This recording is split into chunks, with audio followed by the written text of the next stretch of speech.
14 metros cúbicos por economia por mês, né? E só para vocês fazerem uma conta, se nós tivéssemos o consumo médio, a produção, considerando este consumo de 1998, nós teríamos hoje que produzir 88 metros cúbicos por segundo de água, enquanto que nós produzimos perto de 70. Então, parte disso se dá, sem dúvida nenhuma, a um comportamento, a uma mudança de comportamento da população. Eu, particularmente, acho que, quando a população é bem informada, ela atende muito bem, né? Mas ela tem que entender, e o responsável pela informação tem que se preocupar nessa assimilação da mensagem. A população é um grande parceiro. Aqui o programa de perdas da Sabesp, então, esse é um dado de 2009, onde nós tínhamos 26%, e hoje esse indicador está perto aí de 25%, com a meta do governo de chegar até o fim da década num número aí em torno de 18%, 19% de perda, né? Um número muito discutível, mas, sem dúvida nenhuma, se a gente atingir isso aqui, a gente já está começando a falar de indicador de país avançado, tá? E todo mundo compara Brasil a Tóquio, né? Tóquio perde 5%. Só que Tóquio, quando acabou a Segunda Grande Guerra, tinha 80% de perda.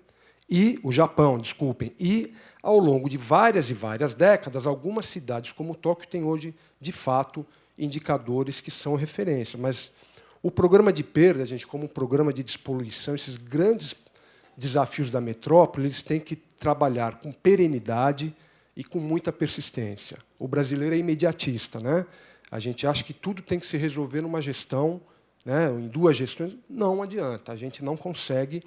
E só para vocês saberem, esse número já chegou, em 2004, era de 30 e tantos %. Então, ele vem com muita persistência sendo diminuído, tá? E hoje a gente tem um grande financiamento aí do banco, de um banco japonês, apoiando. Uma coisa que foi falada aqui também, quer dizer, para encarar esses problemas da metrópole, cada vez mais usarmos a água de reuso, e aqui está um exemplo, acho que vai ser tema de visita dos nossos colegas, né, nos próximos dias. Ali na ET ABC, numa das estações de tratamento que nós temos, uma grande estação de reuso que pode chegar a 1.000 litros por segundo e hoje abastece o polo petroquímico, tá? Esse é um exemplo de parceria público-privada, né? Foi a Sabesp como empresa privada. Aqui os sistemas, como a nossa colega falou, aqui a gente tem uma coisa mais descentralizada, embora Barueri seja a grande estação de tratamento, e a gente tem aqui Novo Mundo, o ABC, São Miguel e a ET Suzano, tá? Esse é o programa Vida Nova Mananciais, então ele trabalha nessas bacias que formam os nossos mananciais. Aqui eu vi o Dagoberto ali, né? O famoso programa Guarapiranga. Então, esta é uma foto que mostra exatamente como se dá a ocupação em algumas áreas do Guarapiranga e aqui da Billings. Então, pessoal, o nosso desafio é gigantesco, né? Por isso que a gente tem que persistir, trabalhar com muita vontade mesmo. Aqui a represa Guarapiranga, então vocês vejam ela ao fundo, e a ocupação absolutamente próxima a ela, né? Aqui a mesma coisa, a Billings. Vocês reparem, aqui a represa, e aqui vivem as pessoas, muitas vezes de forma absolutamente desordenada. Bom, ele tem esses objetivos. Outra foto de um fundo de vale, gente, está aí, né? Esse é o nosso desafio.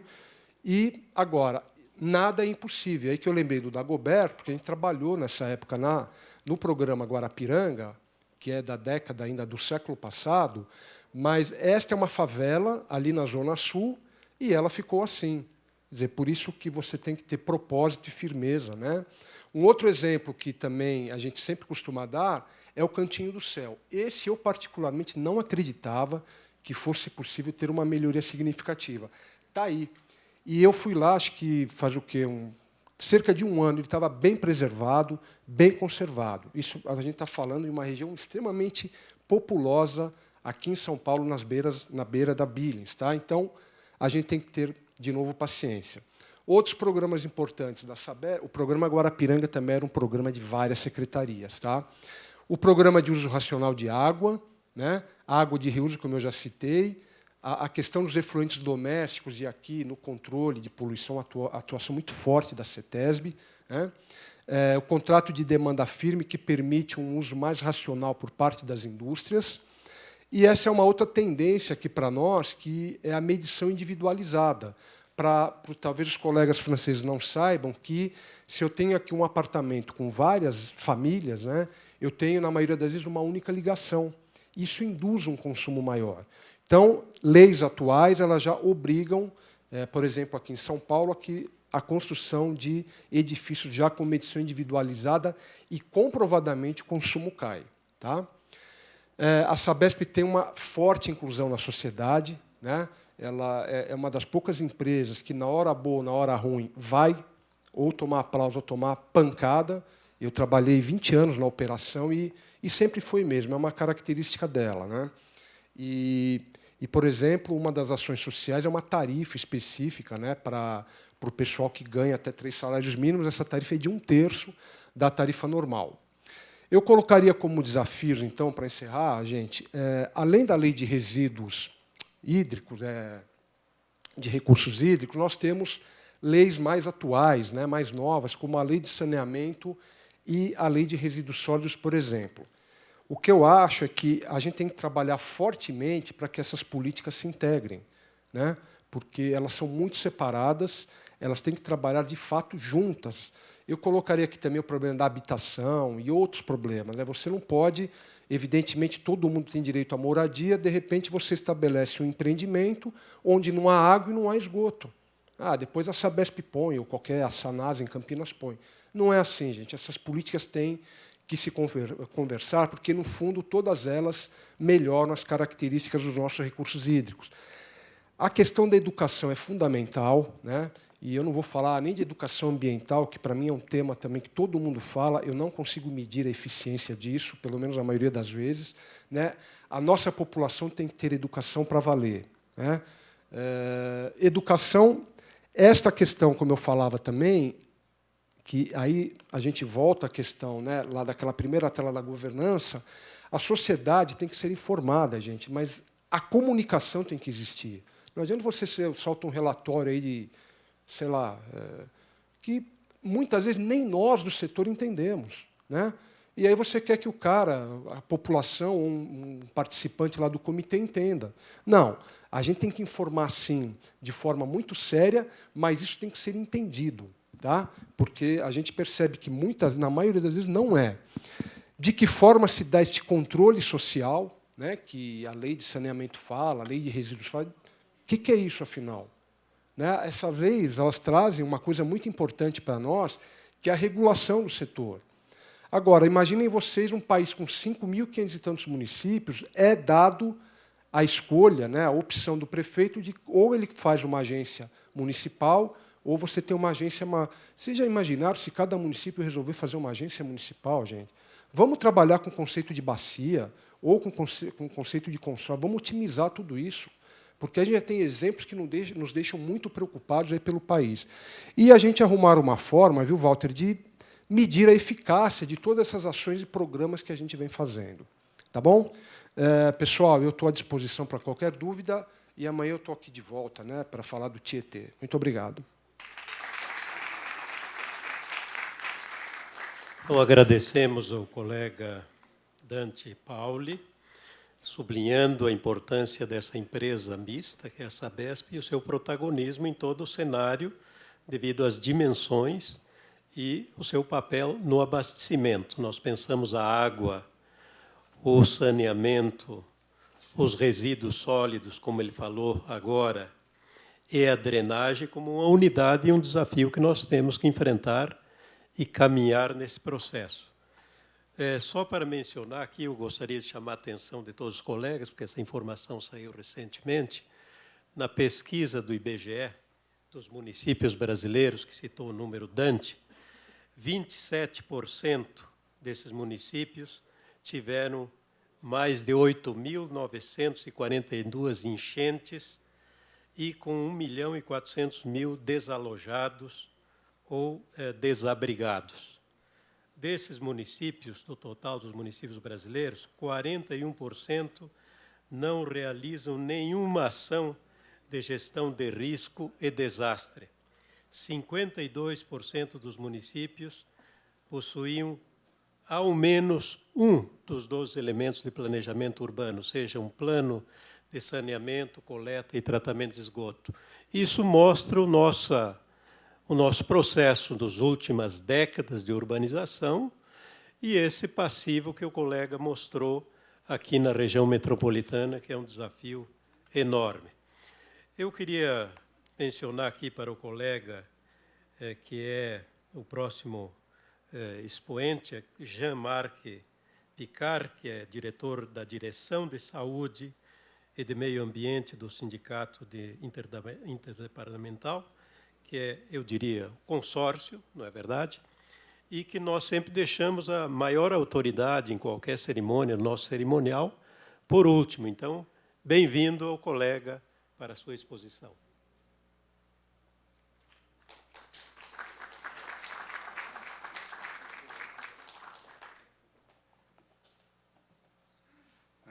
Je vous remercie tous effectivement de cet accueil.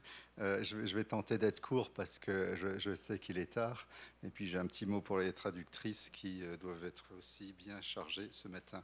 Donc moi, je travaille au SIAP. J'ai une expérience non seulement dans cet organisme, mais aussi au sein de l'Agence de l'eau. J'y ai travaillé 7 ans.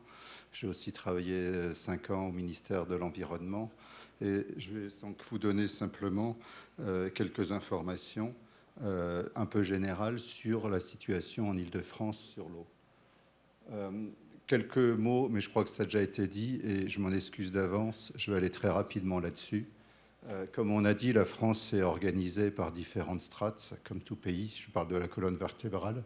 Vous noterez que je ne parlerai pas des agences de l'eau, qui sont tout à fait à part dans ce paysage. Là, on est sur le paysage administratif. Donc on a un pays, on a 26 régions, dont la centrale là-bas, je ne sais pas si ça marche, est la région Île-de-France. On a 100 départements, ça c'est quelque chose qui existe depuis 200 ans, c'est l'héritage de la Révolution française de Napoléon. On a 36 000 communes, et là vous ne pouvez plus rien distinguer là-dessus. 36 000 communes, c'est l'héritage des paroisses. Chaque église faisait une commune, et on a cet héritage historique. Voilà.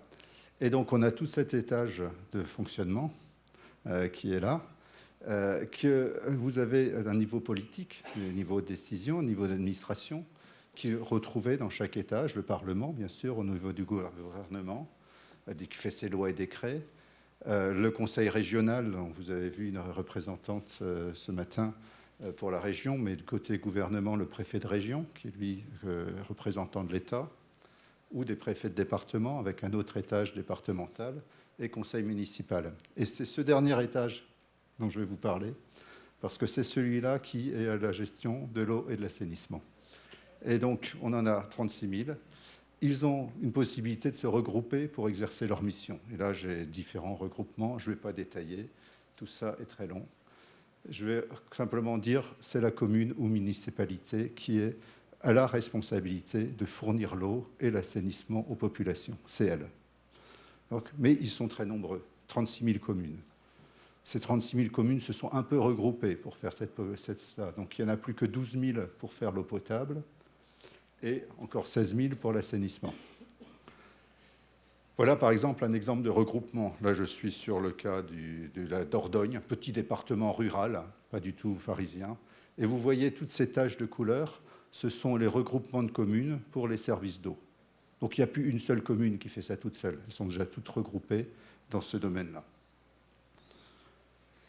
Alors, en fait, deuxième point, les communes ont le choix, ont la responsabilité de le faire, mais elles ont des choix. Elles peuvent faire dans leur gestion, en fait, suivant différents modes. Soit elles le font avec leurs équipes techniques, avec les fonctionnaires, les techniciens des communes, assurent le service. Soit elles le font en confiance à un opérateur privé, ou alors des systèmes mixtes. Il y a une partie qu'elles gardent, une partie qu'elles confient au privé. En fait, elles ont un libre choix dans ce domaine. Tout ce qui est par contre important là-dedans, c'est qu'elles restent le propriétaire ou la responsabilité des biens et des équipements. Sur l'eau, c'est un bien public. Et voilà donc la situation classique, une commune. qui, aujourd'hui, dans tous les cas, organise le service, c'est elle qui fait ça, et fixe le prix de l'eau. Ça, c'est sa responsabilité. Le prix de l'eau, c'est la commune. Bien entendu, il faut qu'elle tienne compte des enjeux et des équations économiques, c'est-à-dire de l'équilibre économique du service. Vous avez ce que je pourrais appeler les opérateurs qui gèrent le service. Il y a des cas où la commune et l'opérateur, c'est la même chose, mais ça peut être distinct. Et puis vous avez l'usager qui, bien sûr, l'usager connaît son opérateur, qui généralement l'opérateur qui lui fournit l'eau. Il connaît aussi la commune parce que, par exemple, s'il doit avoir une plainte sur son service d'eau, c'est auprès de la commune qui peut intervenir. Voilà, donc l'un organise le service, l'autre bénéficie du service et le troisième gère. Classique là-dessus. Il peut y avoir plusieurs opérateurs, pas un seul, pour le même service. Donc ça peut compliquer les cas de figure. La situation est la suivante aujourd'hui. En fait, dans le cas de ce qui est de l'alimentation en eau potable, on a en France une grosse part qui est aujourd'hui déléguée, gérée par des opérateurs privés, mais sous la responsabilité des communes ou de leurs syndicats. Dans le cas de l'assainissement, un peu plus récent, on a aujourd'hui à peu près la moitié en termes de nombre d'habitants concernés par une gestion publique ou privée. Voilà. Je vais aller très très vite sur le rôle de l'État. L'État définit les exigences, bien sûr, et fait un contrôle technique et financier. Tous les contrôles, qualité de l'eau, contrôle de fonctionnement, contrôle financier, sont faits par l'État, qui reste dans sa hiérarchie, préfet, département, région, mais c'est bien tout ça des fonctionnaires d'État qui sont aux manœuvres dans ces activités de contrôle. Les opérateurs, évidemment, la commune contrôle son opérateur, puisqu'elle a un contrat avec elle, elle l'exploite, elle contrôle la façon dont il fonctionne, hein, et elle peut avoir des retours vers les usagers. L'Europe, derrière, nous impose un cadre général, et c'est le cadre européen. Et ce cadre général, en fait, aujourd'hui, il est commun sur toute l'Europe, c'est un seul objectif, restaurer la qualité des eaux aquatiques, que ce soit les rivières, les lacs, les eaux souterraines, c'est un objectif de restauration. Une logique, ce qu'on appelle bon état. Je ne vais pas vous détailler ce qu'est le bon état, c'est extrêmement complexe, c'est un travail de géographe. Ça a pris quelques années avant de mettre ça au point. Parce que qu'est-ce qu'un bon état quand on est en montagne? Qu'est-ce qu'un bon état quand on est sur une plaine? Qu'est-ce qu'un bon état quand on est sur des choses fortement modifiées? Tout ça fait l'objet de discussions pendant quelques années. Mais aujourd'hui, on a une vision de ce que peut être le bon état des rivières. Ça, c'était un gros travail. Et l'objectif est de l'atteindre. Ça peut prendre des années et des années, vous verrez après, mais c'est l'objectif. Une obligation de résultat, la directive dit clairement que on doit adapter nos ressources pour cet objectif, et pas l'inverse. On ne doit pas adapter l'objectif en fonction de nos ressources. Le temps, la variable de gestion, c'est le temps. Dans combien de temps on sera capable de le faire? Il peut y avoir des critères économiques, mais en général, il faut vraiment que ce soit des critères très forts, un dossier spécial auprès de la Commission pour dire là, c'est impossible, c'est irréalisable, ça n'a pas de sens. Cette directive, c'est une directive qui a en fait rassemblé, je ne vais pas détailler tout ça. Tout ce que je vais vous dire, c'est qu'il y avait avant 7, 8, 9, 10 directives sur le sujet de l'eau. Cette directive a permis de supprimer tout ça. Donc on a beaucoup réduit ce paysage de ce que sont les principaux termes sur la directive. Elle s'occupe à la fois de la qualité des milieux, mais aussi des rejets. Elle regarde les deux, c'est-à-dire à la fois qu'est-ce que doit être l'eau et qu'est-ce qu'on a le droit de rejeter dans l'eau. Donc elle a cette vision globale. Et aujourd'hui, c'est dans ce cadre qu'on travaille. Elle a aussi des liens avec d'autres directives sur les habitats, des oiseaux, sur aussi les industries. Enfin, il y a quelques liens avec d'autres directives, mais c'est une directive globale sur l'eau. Je ne vais pas en aller plus loin. Là-dessus. Donc, qu'est-ce que ça veut dire aujourd'hui si j'ai un cours d'eau qui est comme celui-ci, si j'ai une station qui a elle-même déjà des objectifs de décharge, c'est-à-dire de savoir quelle doit être la qualité de la station, tout ça existe aussi. Il peut y avoir malgré tout des pollutions derrière. La directive nous demande d'agir quelque part pour avoir moins de pollution. Donc, elle a un objectif milieu. Et simplement, elle demande aussi de travailler sur des cycles de 6 ans. Donc tous les États ont dû s'accorder pour avoir des logiques de 6 ans. Et ces logiques de 6 ans passent par une première phase d'évaluation de la situation actuelle, une phase de consultation qui conduit à un programme d'action, c'est-à-dire on définit un ensemble d'actions, on les met en œuvre, on regarde s'ils ont été mis en œuvre, on évalue, il y a une obligation d'évaluation, de reporting sur l'évaluation, et un nouveau cycle. En fait, on pense qu'il faudra 2, 3, 4 cycles pour arriver à l'objectif. On ne pense pas que ça se fera en 6 ans. Mais elle a obligé à loger, cette directive a obligé donc à raisonner dans toute cette logique. Les enjeux sur Paris, je vais aller très vite là-dessus. En fait, sur Paris ou la région parisienne, hein, vous avez compris, c'est pas la taille de Sao Paulo. Hein. J'ai entendu parler, la région parisienne, la zone agglomérée fait à peu près 9 millions d'habitants, donc c'est à peu près la moitié de la zone agglomérée de Sao Paulo. Il y a une histoire un peu plus ancienne. En fait, la croissance a eu lieu ces 50 dernières années. On a quelques paysages aujourd'hui. Donc, on a ce que je vous avais déjà dit. On a les autorités qui autorisent et contrôlent. On a les collectivités locales qui doivent investir ou exploiter ou faire exploiter. Puis un troisième acteur dont je ne parlais pas ici, qui est l'Agence de l'eau. C'est un mécanisme qui, par le financement, va jouer de la coordination. Et une partie de la coordination, c'est de savoir, puisque cet organisme dispose de ressources financières importantes, sa gestion de ces ressources, finalement, rassemble les acteurs. Et ce comité de bassin a une vision à la fois sur l'eau, mais aussi sur l'utilisation de ces ressources financières. L'argent rassemble les gens. Il n'y a pas que l'eau qui rassemble les gens, je vais dire là-dessus. Là-dessus, on a plusieurs opérateurs. Les 4 plus gros sont ceux-ci. Il n'y a pas qu'un seul opérateur sur la gestion de l'eau. À la différence d'autres grandes métropoles, Londres a un opérateur principal, Berlin aussi. En Paris, on est encore un peu dispersé là-dessus. On a un opérateur ici, qui est le SIAP, dont je viens de parler, c'est sur l'assainissement, c'est essentiellement. Haute-Paris et Sedif, c'est 2 opérateurs, l'un sur le centre de Paris et l'autre sur sa périphérie. Ce sont 2 gros opérateurs principaux pour l'alimentation en eau potable. Et un troisième, Grand Lac de Seine, qui intervient sur toute la gestion des ressources hydriques, c'est-à-dire tout un ensemble de barrages et de lacs artificiels qui ont été créés pour la gestion de la rivière.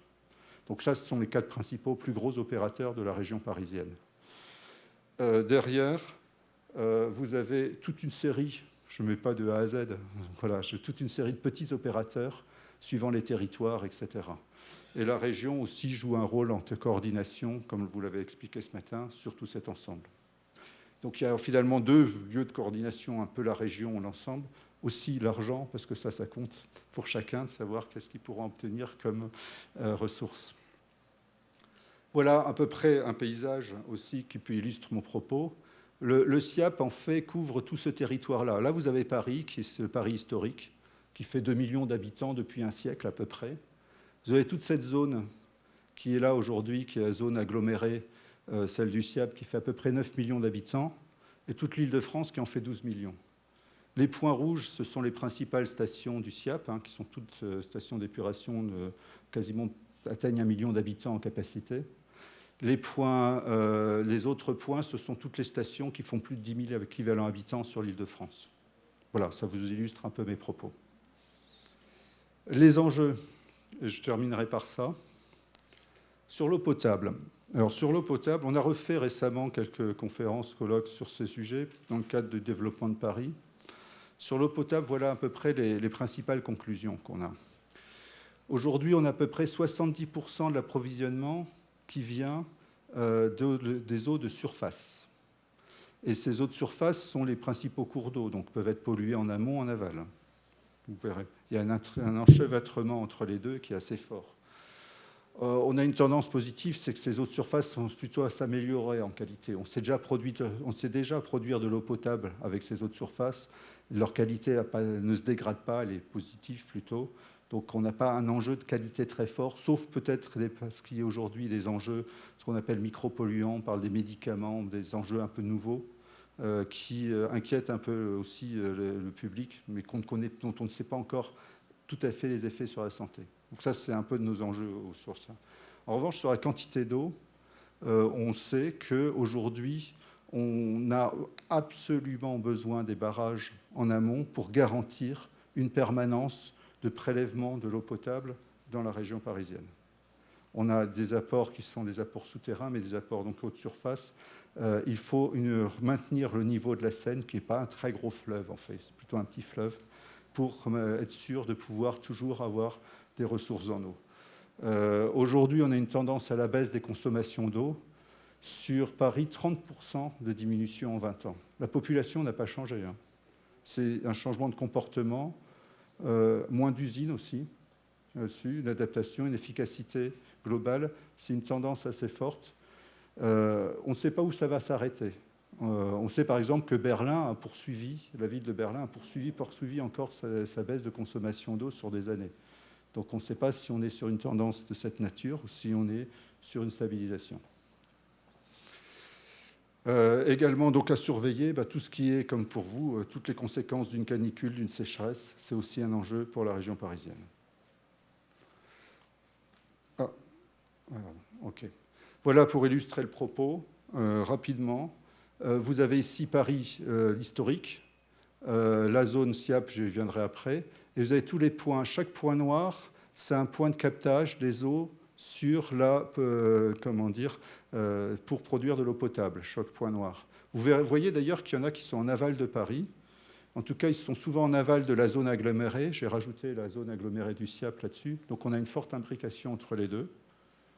Et vous avez, par contre, historiquement, vous aviez des captations d'eau souterraine, par contre, 3 grands aqueducs qui correspondent à l'alimentation historique de la ville de Paris. Aujourd'hui, c'est mélangé. Il y a aussi une forte interconnexion. Il y a eu pas mal de travaux pour connecter les différents réseaux aujourd'hui, de façon à ce que, même s'il y a 2 opérateurs, ils ont une capacité d'échange entre eux. Merci. Sur les enjeux d'assainissement, là-dessus, aujourd'hui, on peut dire qu'on a un système performant, là-dessus, mais les exigences sont très très hauts aujourd'hui. Il faut savoir qu'il y a 20 ans, la pollution créée faisait qu'on ne pouvait pas produire d'eau potable facilement sur tout l'aval de Paris jusqu'à la mer, donc sur 200 km. Et toutes les villes qui sont derrière ont une alimentation en eau potable plutôt souterraine, puisque la Seine était trop polluée par le poids de l'agglomération parisienne pour pouvoir produire de l'eau potable facilement de cette façon. Aujourd'hui, donc, on a des enjeux toujours d'assainissement. La rivière n'est pas de grande taille, en fait. Ce n'est pas une grosse rivière, la Seine, en réalité, par rapport au poids de la population. On a donc toujours ces histoires de nouveaux traitements, azote-phosphore dont on a parlé. On a aujourd'hui développé aussi des systèmes de gestion dynamique des réseaux. On essaie d'éviter des pollutions en temps de pluie. On stocke une partie, quand il pleut, de l'eau dans nos réseaux d'assainissement pour la reverser que petit à petit entièrement ensuite. Enfin, il y a tout un ensemble de gestion qui a été développé là-dessus. Ce qui effectivement reste toujours un peu à surveiller, c'est la fiabilité. Plus on est performant, plus c'est difficile d'être fiable. C'est la grande leçon. Quand on a des choses simples, c'est plus simple d'être robuste. Les déversements d'orage, un peu aussi les sécheresses. Si on avait peu d'eau, le facteur dilution ne serait pas très bon. Pour illustrer mon propos, en fait, ça c'est une idée. Il faut voir qu'il y a 3 rivières en amont de Paris et une seule en aval, puisqu'elles se sont rejointes. Et ça, c'est par exemple sur un paramètre de bande biologique en oxygène, un paramètre très classique de la pollution organique. Voilà aujourd'hui ce qu'on a en rivière ici, dans chaque amont de Paris, et voilà ce qu'on a en rivière, ce qu'on mesure en aval de Paris. Et la différence, c'est ce qui sort des stations, essentiellement du SIAP. Donc aujourd'hui, la pollution qui existait en 1997, c'est les 2 tiers de la pollution venaient de l'agglomération parisienne, après traitement, pas avant traitement. C'était à peu près traité à 90% à l'époque. On a augmenté notre niveau de traitement, on atteint aujourd'hui des niveaux de 95, 96, 97% de traitement, ce qui donne aujourd'hui cette figure-là, bien améliorée, et on doit encore aller plus loin. Aujourd'hui, on a une qualité qui est sur ce paramètre meilleure, pas sur d'autres. Les derniers enjeux, les inondations, les eaux dans la ville. On a un risque d'inondation. Comme tous, le problème, c'est de savoir comment on peut réduire la vulnérabilité, mieux prévoir, limiter la montée des eaux. Des enjeux de gestion d'eau pluviale. on en a parlé, parce qu'aujourd'hui, la qualité de la Seine n'est pas que due qu'aux stations et à la collecte, l'assainissement, mais aussi à la maîtrise de l'eau pluviale. Donc ça devient un enjeu plus fort maintenant que l'assainissement est mieux traité, quelque part.